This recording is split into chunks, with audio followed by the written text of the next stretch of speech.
Ni siri gani iliyojificha? Siri ya kwanza,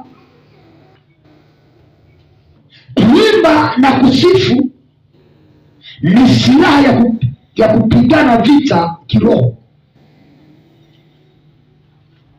Siri ya kwanza ni silaha ya kupigana vita kiroho. Kivipi kuimba na kusifu iwe silaha ya kupigana vita kiroho?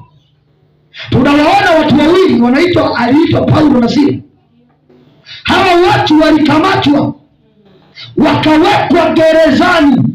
Silaha walioitumia mpaka gereza, milango ya gereza ikatikisika, milango ikafunguka. Silaha waliotumia ni kuimba. Amen.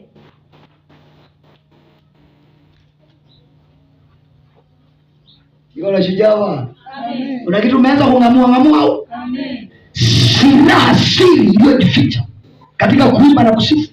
Siri ya kwanza ni silaha ya kupigana nini? Vita. Sio kila saa unaomba tu Baba katika jina la no.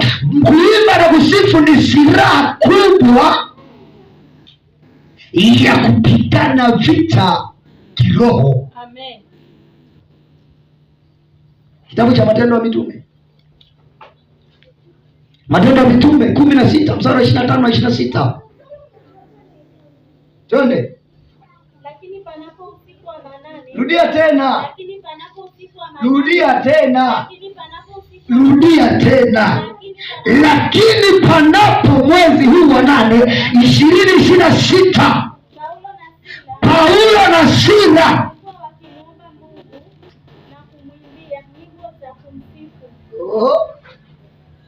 unanielewa?